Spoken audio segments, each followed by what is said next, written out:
The P-51 Mustang is America's greatest fighter. Sleek, fast, deadly, the plane that won the air war over Europe.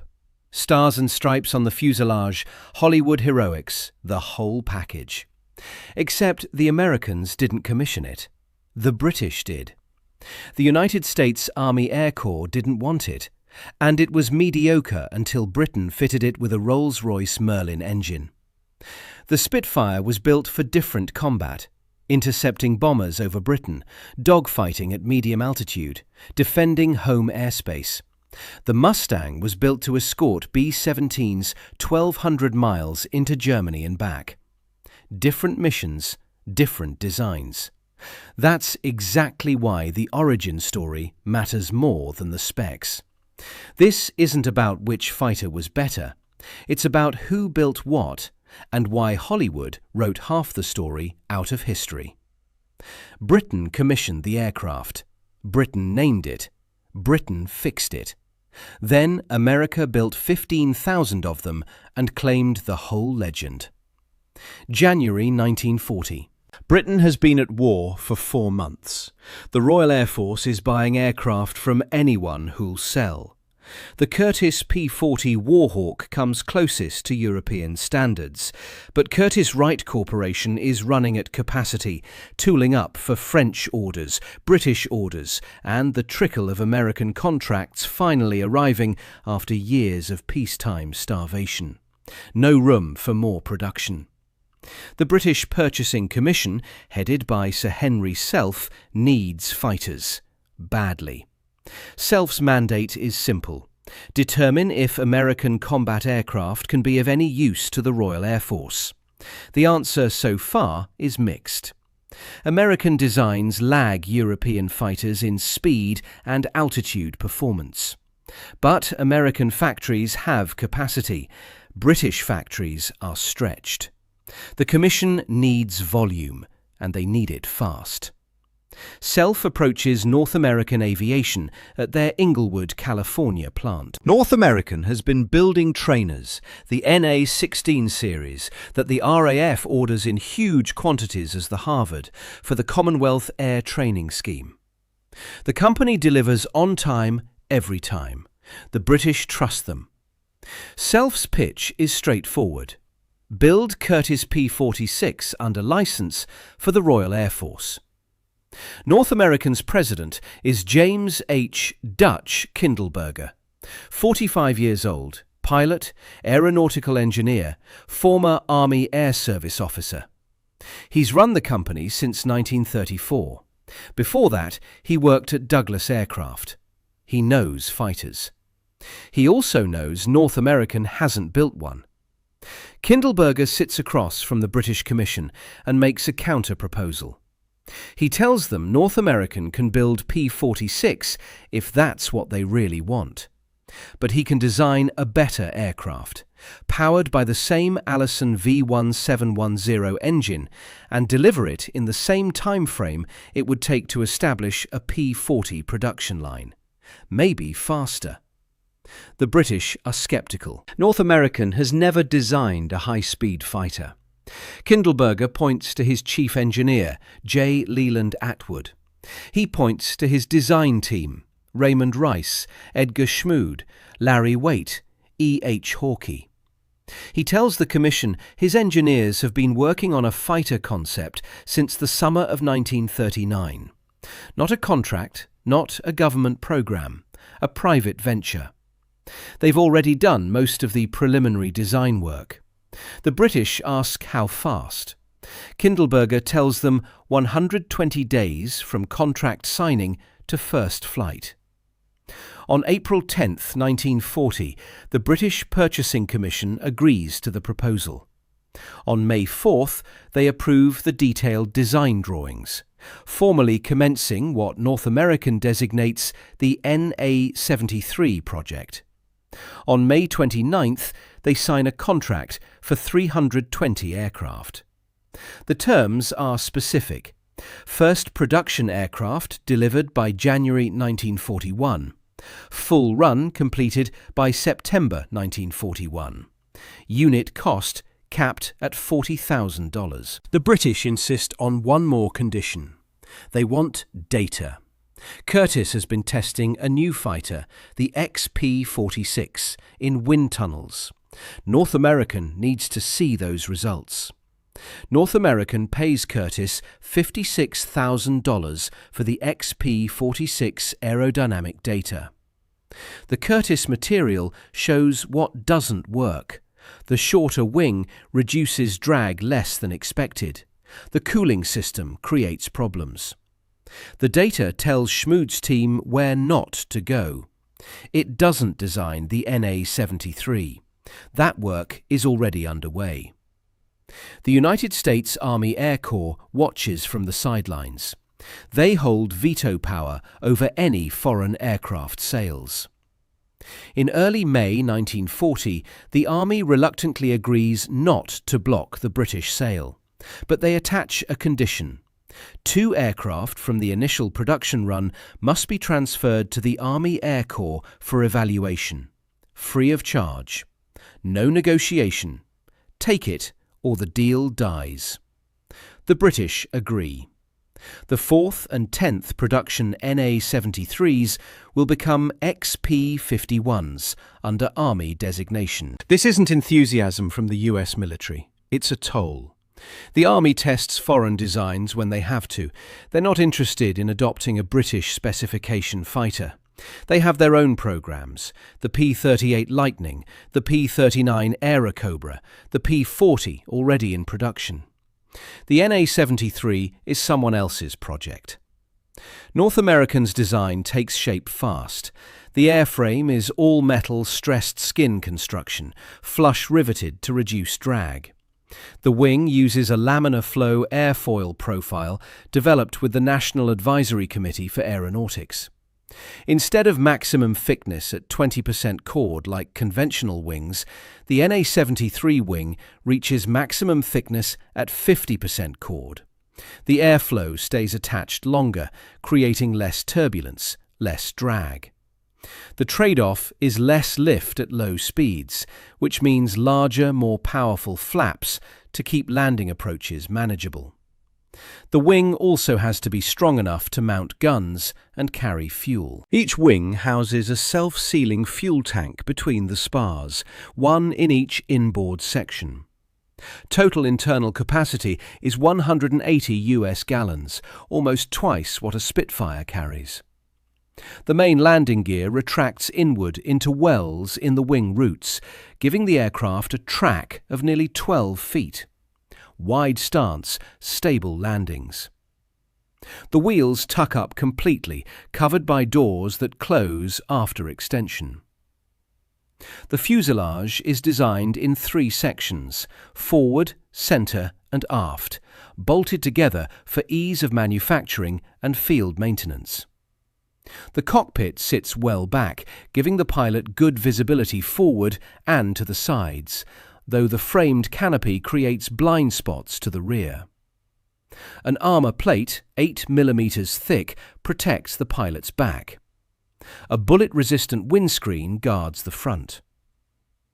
The engine installation uses the Allison V171039, a 12-cylinder liquid-cooled V rated at 1100 horsepower. It's the only American inline engine in production. The Army uses it in the P-40. The Navy uses it in nothing. They prefer radials. The Allison has a single-stage, single-speed supercharger, optimized for low and medium altitudes. It's reliable. It's available.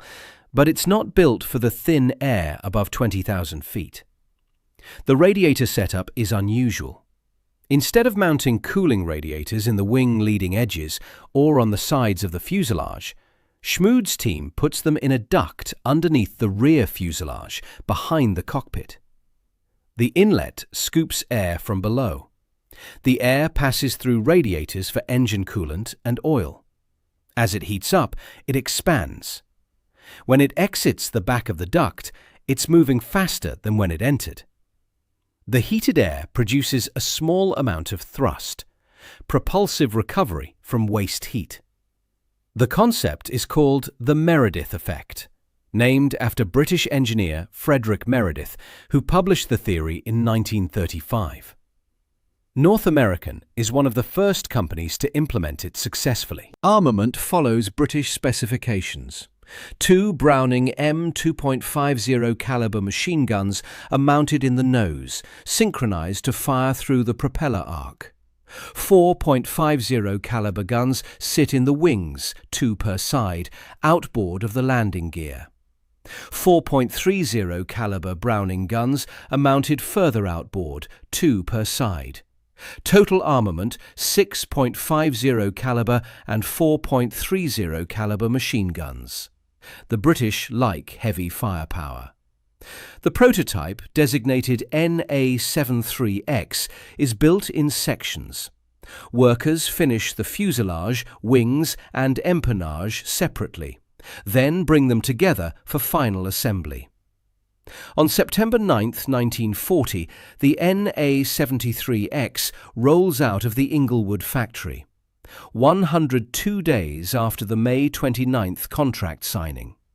The airframe is complete. The engine hasn't arrived yet. Allison's delivery is delayed because the NA-73X is a private venture, not a government contract. Government orders, P-40S rolling off production lines for the Army, take priority. The Allison V1710 F3R finally arrives in late September. Mechanics install the engine, plumb the cooling system, rig the controls. The aircraft is painted with the civil registration NX 19998. 6 aperture shapes are painted on the wing leading edges to show where the guns will be installed. No guns are fitted. This is a prototype, not a combat aircraft. Vance Breeze, one of the most experienced test pilots in the United States, conducts the first flight on October 26, 1940. He takes the NA-73X up from Mines Field, the airstrip that will later become Los Angeles International Airport. The flight lasts about 30 minutes. Breeze lands and reports the aircraft handles well. It's fast, faster than a P-40 with the same engine. Empty weight is 6,278 pounds. Loaded weight is 7,965 pounds. Top speed in early tests is 390 miles per hour at 13,000 feet, 25 miles per hour faster than the P-40. The next few flights reveal minor issues. The radiator inlet geometry needs adjustment. The controllable exit flap needs tuning. On November 20th, 1940, during the 5th test flight, a new pilot named Paul Balfour takes the NA-73X up. Somewhere during the flight, he forgets to switch fuel tanks. The engine quits. Balfour dead-sticks the aircraft into a farmer's field. The Mustang flips onto its back. Balfour walks away. The NA-73X doesn't. The fuselage is bent. The wings are damaged. North American repairs the prototype over the next 7 weeks. It resumes flying on January 11, 1941. Testing continues until July 15th. The aircraft proves the design works. The speed is real. The range is real. The handling is clean. The first production Mustang, Mark I, flies on April 23, 1941. By late 1941, the first examples are crated, shipped across the Atlantic, and delivered to the Royal Air Force. Number 26 Squadron at RAF Gatwick becomes the first unit to receive the type in February 1942. They paint it in standard RAF camouflage, dark earth and dark green on the upper surfaces, sky grey underneath. Red, white and blue roundels on the wings and fuselage sides. A serial number stencilled on the tail, AG345. The Mustang is excellent at low altitude. It's faster than a Spitfire Mark V below 15,000 feet. It has longer range than any single-engine fighter in RAF service. The cockpit is roomy. The visibility is good. The guns hit hard. Pilots love it.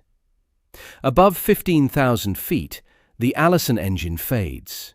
Power drops off rapidly. The supercharger can't maintain boost pressure in thin air.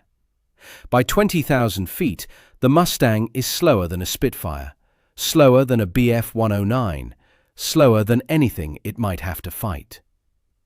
The service ceiling is 31,350 feet, but the aircraft has no power up there.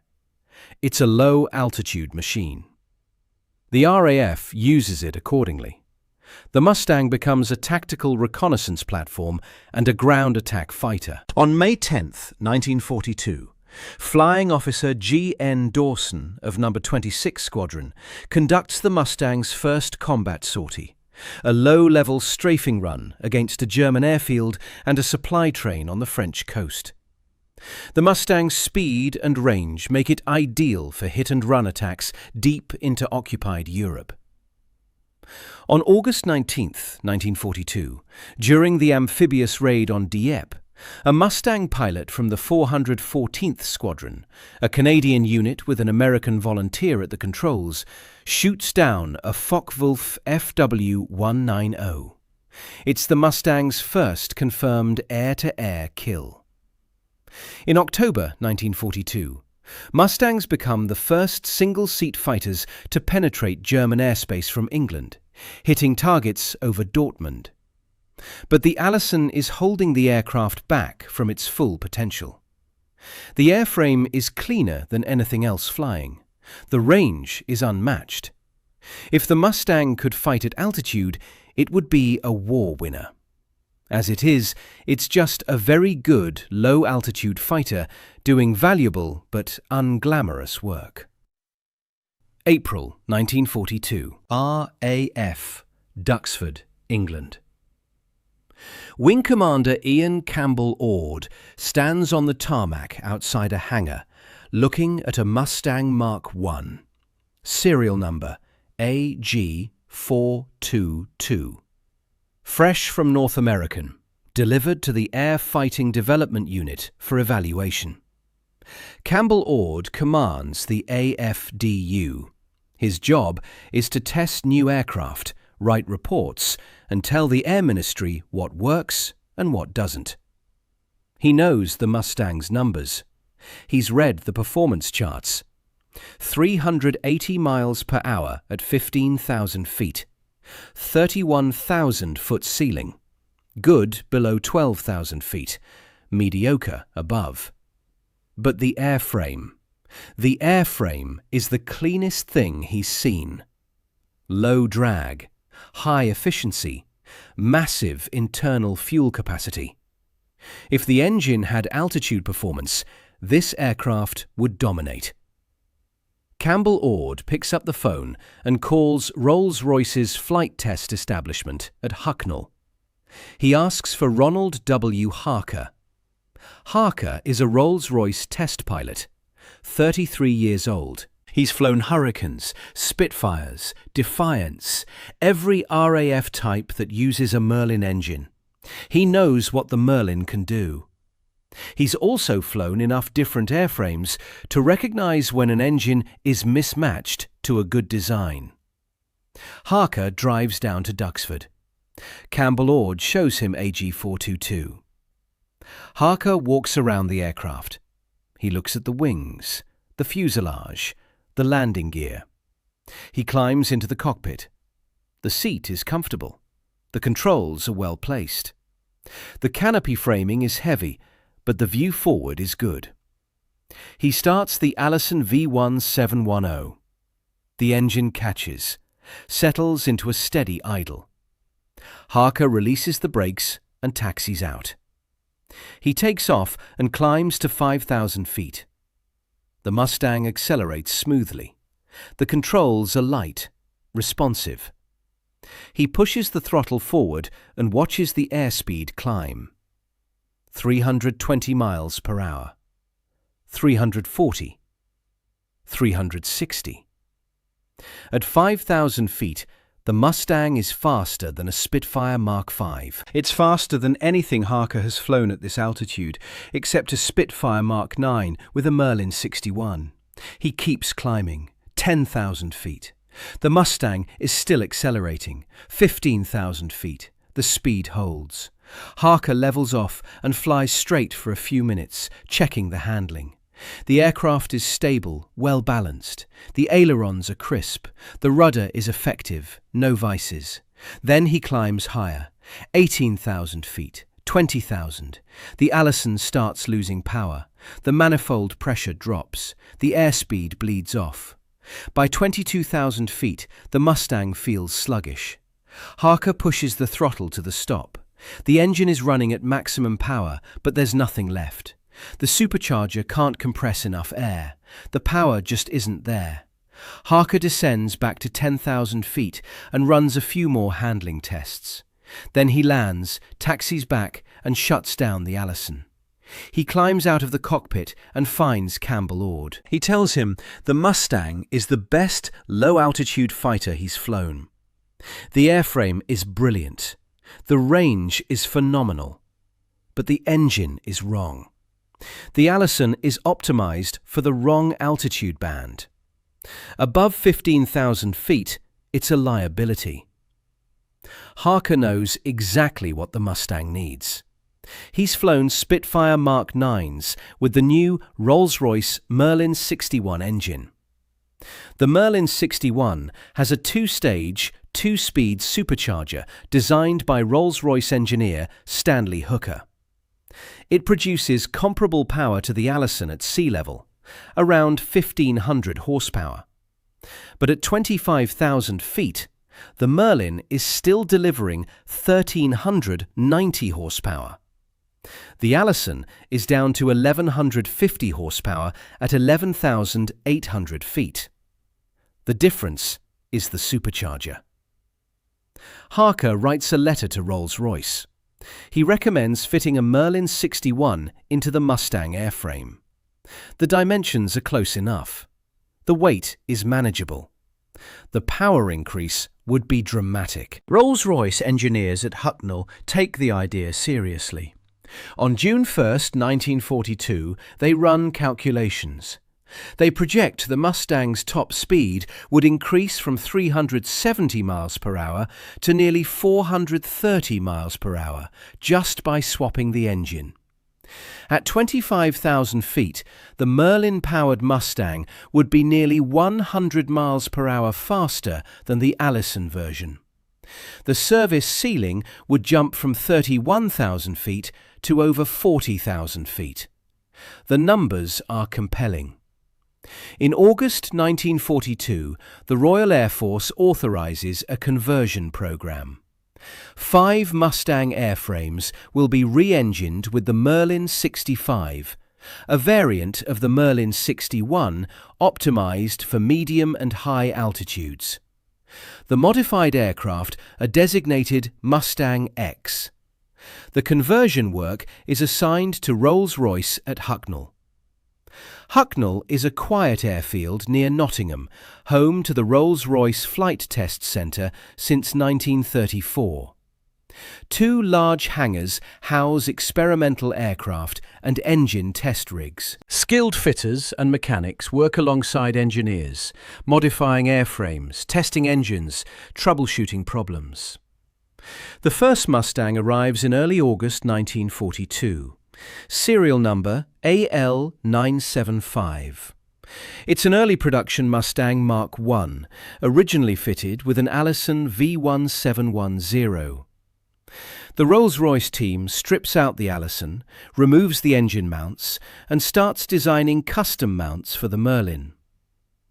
The Merlin 65 is heavier than the Allison, 1,690 pounds versus 1,335 pounds. The engine is also taller. The intercooler for the 2-stage supercharger sits on top of the supercharger casing, adding 5 inches of height. The carburettor is an updraft design instead of the Allison's downdraft, which means the air intake has to move from above the engine cowling to below. Rolls-Royce fabricates new engine mounts. They modify the cowling to accommodate the taller engine. They redesign the carburettor air intake, relocating it from the top of the nose to the underside, just behind the propeller spinner. The radiator duct underneath the fuselage is enlarged to handle the Merlin's greater cooling requirements. The duct now houses a larger radiator with separate sections for engine coolant and supercharger intercooler coolant. A secondary oil cooler is mounted forward of the main radiator. The propeller is swapped from the Allison's 3-bladed unit to a 4-bladed Rotol propeller taken from a Spitfire Mark 9. The diameter is 10 feet 9 inches, slightly larger than the Allison prop. By early October, the conversion is complete. A L975 sits on the Hucknall ramp with a Rolls-Royce Merlin where an Allison used to be. The cowling is smooth, the intake is clean, the exhaust stacks are neatly faired. It looks like it was always meant to have a Merlin. On October 12, 1942, Rolls-Royce test pilot Ronald Shepard climbs into AL975. He starts the Merlin. The engine fires, settles into a steady rumble, deeper, smoother than the Allison. Shepard taxis out, runs through the pre-flight checks and takes off. The Mustang accelerates faster than Shepard expected. The Merlin has more torque at low speeds, more thrust from the 4-bladed propeller. He climbs through 5,000 feet, 10,000, 15,000. The engine keeps pulling. The manifold pressure holds steady. The supercharger's first stage is compressing the intake air, feeding it to the carburettor at near sea-level density. At 20,000 feet, Shepard feels the supercharger shift to high gear. The automatic controller senses the altitude, engages the second stage impeller. The boost pressure jumps, the Merlin roars. The Mustang keeps accelerating. Shepard levels off at 22,000 feet and pushes the throttle forward. The airspeed climbs past 400 miles per hour, 410, 420. He eases back on the stick and climbs higher. 25,000 feet, 30,000. The Merlin doesn't quit. At 30,000 feet, AL975 is still pulling hard, still accelerating. Shepard keeps climbing until the engine finally starts to lose power near 40,000 feet. He descends and runs speed trials at different altitudes. At 21,000 feet, AL975 reaches 422 miles per hour. At 22,000 feet, another test flight of a different Mustang X, serial number AM208, hits 433 miles per hour. The transformation is total. The Merlin doesn't just improve the Mustang, it reveals what the airframe was capable of all along. By late December 1942, trials of the 5 Mustang X aircraft are complete.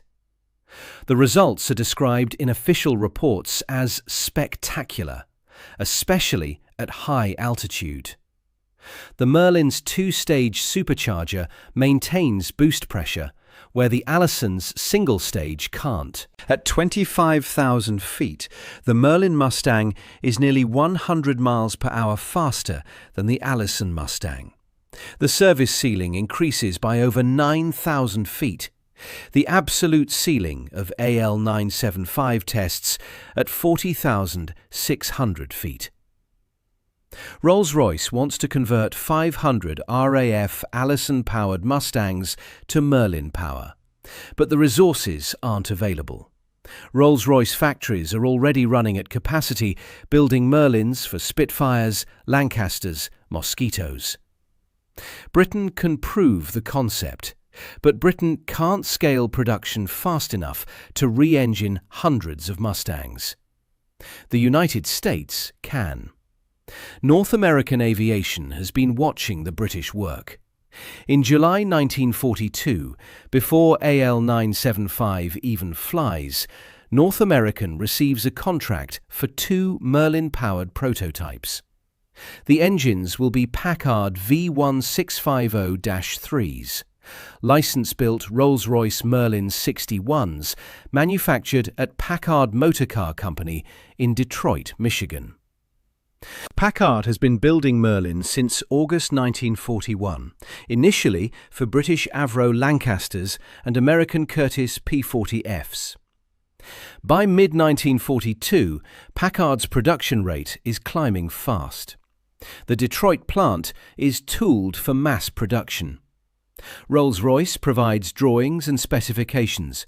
Packard adapts them for American manufacturing methods, tighter tolerances, interchangeable parts, faster assembly.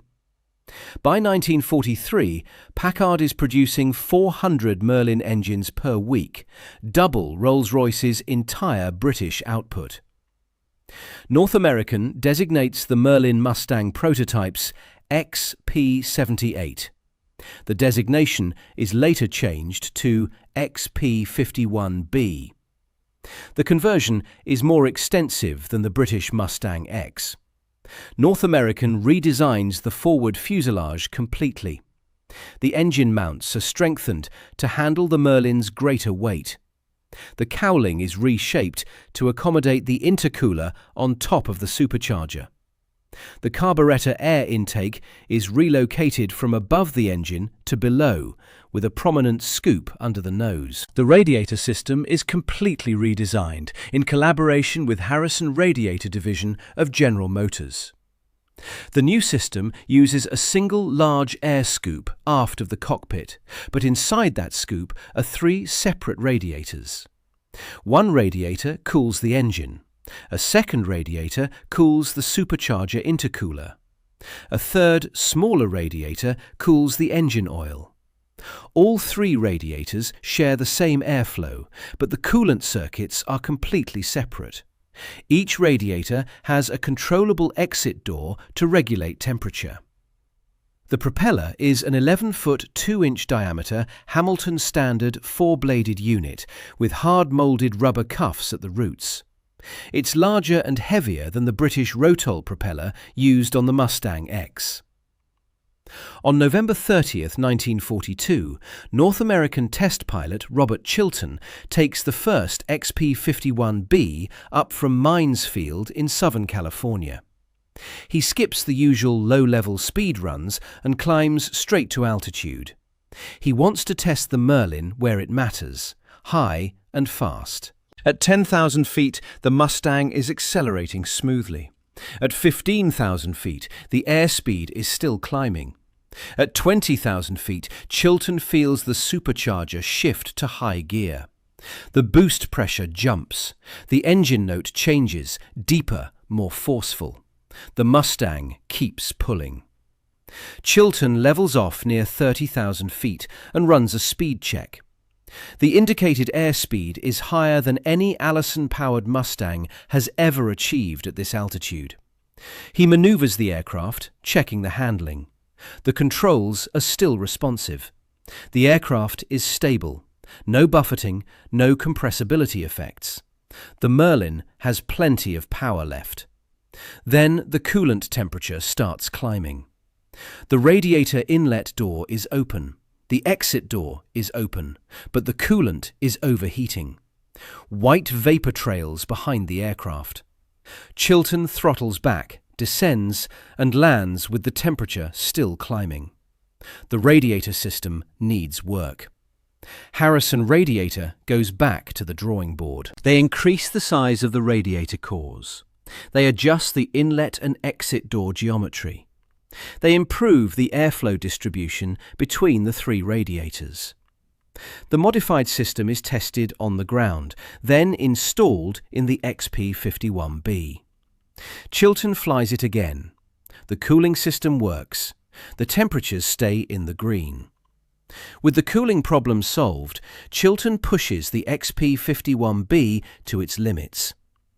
At 29,800 feet, the aircraft reaches 414 miles per hour. That's over 100 miles per hour faster than the Allison-powered P-51A at the same altitude. The service ceiling is projected at over 42,000 feet. The combat radius with drop tanks is estimated at 750 miles. The United States Army Air Forces, which had shown minimal interest in the Allison-powered Mustang, suddenly pays very close attention. On August 26, 1942, 3 months before the XP-51B even flies, the US AAF orders 400 P-51Bs based on projected performance data and the British results from Hucknall. It's a vote of confidence in North American and in the Merlin. Production begins at North American's Inglewood plant in June 1943. The first production P-51B1NA rolls off the line on May 5, 1943. A second production line opens in Dallas, Texas. Aircraft built at Inglewood are designated P-51B. Aircraft built in Dallas are designated P-51C. They're functionally identical, except for the factory location and serial number blocks. Final production P-51B/C specifications: top speed 445 miles per hour at 28,000 feet. Service ceiling 42,000 feet. Range with internal fuel 950 miles. Combat radius with two 75-gallon drop tanks 880 miles. Armament: 4 Browning M2.50 caliber machine guns in the wings, 350 rounds per gun for the inboard guns, 280 rounds per gun for the outboard guns. The British receive P-51Bs and P-51Cs as the Mustang Mark III. The RAF uses them primarily for bomber escort and ground attack, supplementing the American effort over Europe. The first P-51Bs arrive at 8th Air Force bases in England in August and October 1943. The 354th Fighter Group becomes the first US AAF unit to fly the Merlin Mustang operationally. On December 13, 1943, the group flies its first long-range escort mission, accompanying bombers to Kiel, Germany, a combat radius of 490 miles. It's a record escort distance at the time, and it's only the beginning. By March 1944, P-51s are escorting bombers all the way to Berlin, 560 miles from their bases in England and back. The Luftwaffe, which had enjoyed a free hand against bomber formations whenever short-range escorts turned back, now faces American fighters over the heart of Germany. The strategic bombing campaign, which had been suffering unsustainable losses, becomes viable. The P-51 changes the air war. The missions are grueling. A round trip from England to Berlin lasts 8 hours. There's no autopilot. The pilot flies the aircraft manually for the entire sortie, maintaining formation position, scanning for enemy fighters, monitoring engine instruments, managing fuel from the internal tanks and drop tanks. When the mission ends and the Mustang touches down back in England, a dirt ring marks the pilot's face where the oxygen mask pressed against the skin. And the next morning, there's another mission. But the Mustang works. By the end of the war in Europe, P-51 Mustangs have destroyed 4,950 enemy aircraft in air combat, more than any other US AAF fighter in the European theatre. They account for 4,131 ground strafing claims. They shoot down more than 230 V-1 flying bombs. The Mustang doesn't just escort bombers. It clears the skies.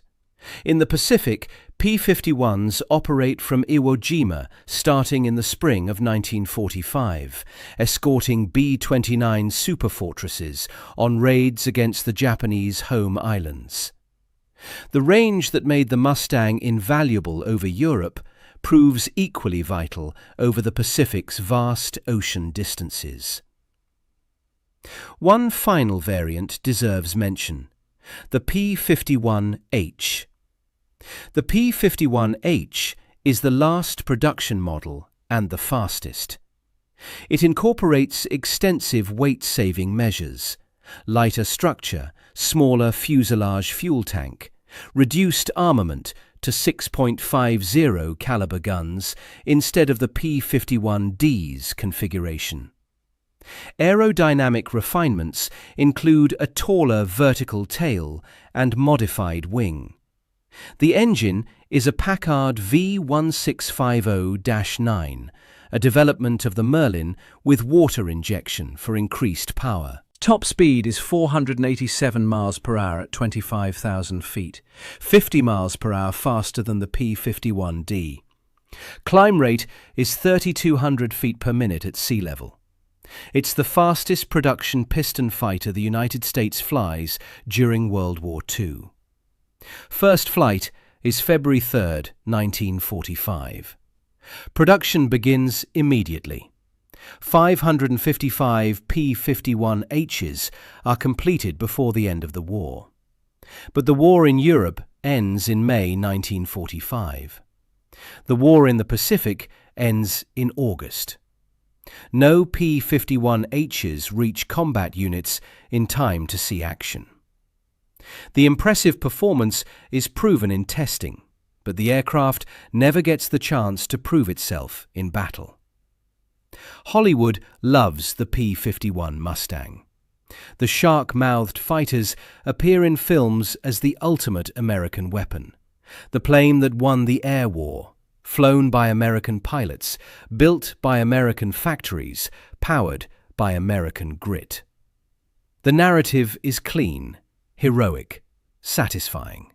What doesn't appear is the British Purchasing Commission signing the contract on May 4, 1940, or Britain ordering 320 aircraft on May 29th, or the Royal Air Force naming the aircraft Mustang on December 9, 1940, following Air Ministry policy, or Ronald Harker flying AG-422 in April 1942 and writing to Rolls-Royce recommending the Merlin, or Rolls-Royce engineers at Hucknall converting 5 Mustang X aircraft and proving the concept works, or the British calculations in June 1942 projecting exactly how much faster the Merlin version would be. The erasure isn't deliberate, it's just selective storytelling. The P-51 becomes an American legend because America built it in vast numbers and American pilots flew it to victory. That's true. But it's incomplete. The complete story is transatlantic. Britain needed fighters and couldn't get enough P-40s. North American aviation designed an airframe so aerodynamically efficient it outperformed the P-40 with the same engine. But that engine was wrong for high-altitude combat. A British test pilot recognized the problem and proposed the British solution. British engineers proved the concept. American manufacturers scaled production. American pilots flew the missions that ended the war. Every link in that chain matters. Britain commissioned the aircraft, named it, and fixed it. America built 15,000 of them and won the war with them. That's not an argument, it's a partnership. Acknowledging Britain's contribution doesn't diminish America's achievement. It completes the story Hollywood left out. Subscribe for more stories like this.